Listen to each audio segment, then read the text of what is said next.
तो खुशहाल कर अपनी मखलूक पर रहम कर, रहम कर।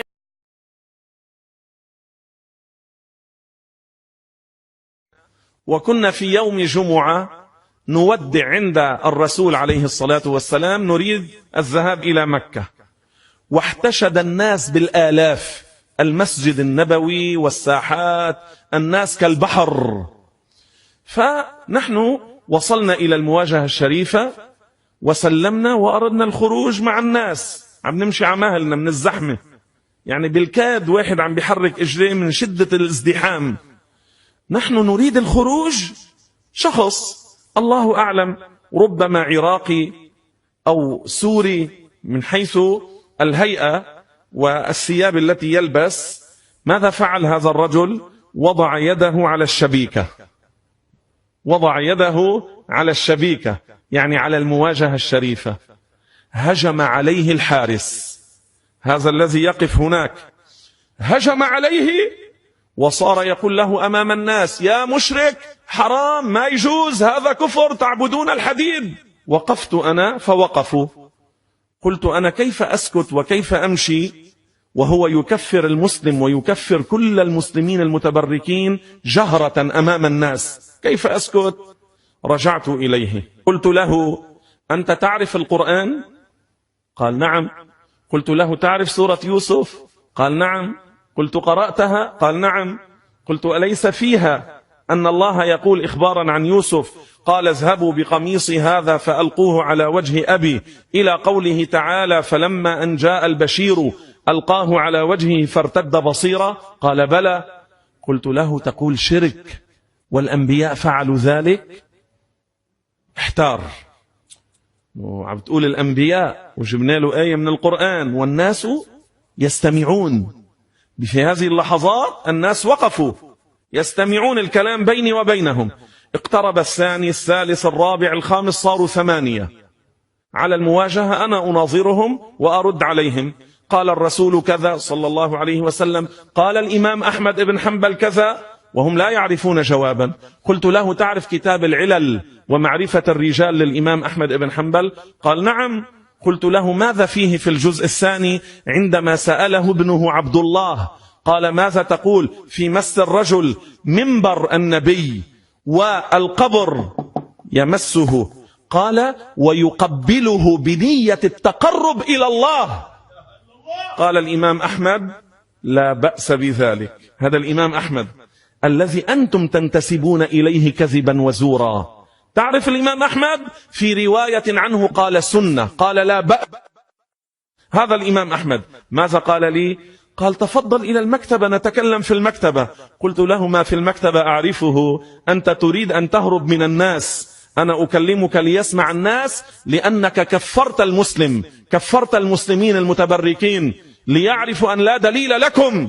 جاء زعيمهم، ربما على الكاميرات عرفوا، فجاء زعيمهم رجل ضخم كبير يحمل هذا الجهاز معه. قال: إيش يا شيخ، إيش الأمر؟ قلت له: هذا قال كذا ويكفر المسلمين ويقول كذا والقرآن يقول كذا. فأنبه، صار يؤنبه. ثم ماذا قال هذا الذي كان يناظر في الأول؟ ظن نفسه سينتصر. قال: أنت قلت شرع يعقوب، قلت يوسف؟ قلت: نعم، هذه الآية، هذه السورة. قال: هذا شرع من قبلنا. قلت: يا ناس اسمعوا، يقول شرك ثم يقول شرع من قبلنا، والشرك لا يكون شرعا لنبي من الأنبياء. فبهت الذي كفر، ما عرف جوابا. الناس صاروا يكبروا، الناس صاروا يكبروا. قال له: يا كافر، كفره. قال له: لا تشرك. قلت له: كيف تكفره؟ قال: يعبدون الحديد. قلت له: كذبته، هو لا يعبد الحديد، هو يعبد الله. قلت له: أنت ما تمرض، ما تذهب إلى الطبيب، ما تستعمل الدواء، أنت تعبد الدواء، تعبد الطبيب. قال: لا، هذا سبب. قلت: هذا سبب والله يخلق الشفاء، وهذا سبب والله يخلق البركة. هذه عقيدة أهل السنة، الله خالق كل شيء. इसका खुलासा ये अल्लाह ताला इसको बहुत सारी बरकतें अदा फरमाए इस आलम दीन को। یہ بھی کسی عربی ملک کا بندہ ہے. کہتے میں روضہ رسول پہ گیا تو مختلف لوگ تھے, وہاں کوئی بندہ آیا تو بہت زیادہ بھیڑ تھی. خلاصہ میں ذکر کر رہا ہوں, لفظ بلفظ ترجمہ نہیں کر رہا. بہت زیادہ بھیڑ تھی تو صورتیں مرتے بھی کھڑے تھے, لیکن کسی بندے نے نا وہ اپنے حضور علیہ السلام سے برکت لینے کی غرض سے آپ کے جالیوں تک ہاتھ مبارک ہاتھ پہنچا کے اس کو چومنے کی کوشش کی, تو اس صورت نے کہا یہ شرک ہے, یہ حرام ہے, بندہ مشرک ہے, یہ ہے وہ ہے. تو یہ عالم دین کہتے ہیں جی میں بھی وہاں پہ تھا, تو میں نے اس کو کہا کہ یہ کیسے شرک کرے, شرک ہے یہ کہہ رہے ہیں. میں نے اس کو کہا کہ آپ کیا قرآن کو جانتے ہیں؟ اس نے کہا ہاں. اس نے کہا قرآن میں ایک سورت یوسف ہے, آپ اس کو بھی جانتے ہیں؟ اس نے کہا ہاں. اس نے کہا سورہ یوسف میں ایک آیت ہے جس میں ہے کہ یوسف علیہ السلام نے اپنا کرتا بھیجا تھا اپنے باپ کی آنکھوں پہ لگاؤ تو آنکھیں واپس لوٹ آئیں گی. اس کو پڑھا کر ہاں. اچھا, پھر کہہ رہے جی میں نے امام احمد بن حنبل کا اس سے تعارف پوچھا کہ آپ امام احمد بن حنبل رضی اللہ تعالیٰ عنہ کو جانتے ہیں؟ اس نے کہا جی ہاں. میں نے ان کی ایک کتاب اور پھر اس میں ایک واقعے کا ذکر کیا کہ حضور علیہ السلام کی اور آپ علیہ السلام کا ممبر چومنا اور جالیوں کو حتیٰ کہ آپ کے مبارک مزار شریف تک پہنچ جائے اس کو بوسے دے اور وہ برکت کے لیے. تو احمد بن حنبل نے تو یہ لکھا ہے. تو کہہ رہے جی جب میں نے یہ بات کی کہ آپ لوگ تو تمام عالم کے مسلمانوں کو کافر اور مشرکی بنا رہے ہیں, تو اس نے کہا جی آپ مکتب چلیں, مکتب چلیں, یہاں آپ مجھ سے بات نہ کریں. مکتب کا مطلب ہوتا ہے جہاں بڑے لانتی بیٹھے ہوتے ہیں نجدیوں کے سادہ لوگوں, ادھر چھوٹے چھوٹے کھڑے ہوتے ہیں ارد گرد اور پیچھے بڑے بڑے لانتی بٹھائے ہوتے ہیں, کوئی بات چیت ہو جائے. ہمارے ساتھ بھی یہ ہوا تھا, میرے اپنے ساتھ یہ ہوا تھا باقاعدہ. تو کہہ رہے ہیں جی میں وہاں چلا گیا, یہ عالم کہہ رہے ہیں. جب وہاں گیا تو ان سے بھی میں نے تفصیلاً ساری یہی گفتگو کی.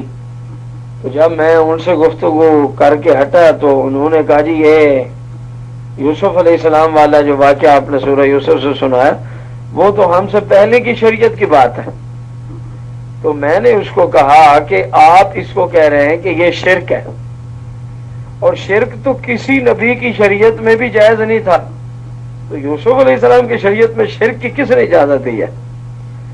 کہہ رہے جی پھر اس کو کوئی بات نہ آئی تو پھر اس بندے نے قرآن سے ایک آیت پڑھی آخر میں, جب ابراہیم علیہ السلام نے نمرود کو کہا تھا میرا رب وہ ہے جو سورج کو نکالتا ہے مشرق سے, آپ اگر رب ہیں تو اس کو نکالیں نا ذرا مغرب سے. تو وہاں قرآن کہتا ہے فبوہت الذی کفر. اس عالم نے کہا کہ وہ مکتب میں جتنے بڑے نجدی بیٹھے تھے فبوہت الذی کفر, یعنی سارے کافر حیران و پریشان رہ گئے کہ یہ کیسی بلا ہمارے اوپر نازل ہو گئی ہے جو اتنے دلائل دے رہی ہیں. تو کہہ رہے جو ان کا دماغ ہی خراب ہو گیا, میری دلیل کا جواب نہ دے سکے. پھر کہنے لگے, میں نے کہا اہل سنت کا یہ عقیدہ ہے جو قرآن سے اور حدیث صحابہ اہل بیت سے ثابت ہے کہ حضور پاک سے اور جتنے بھی متبرک مقامات ہیں ان سب سے برکت لی جا سکتی ہے.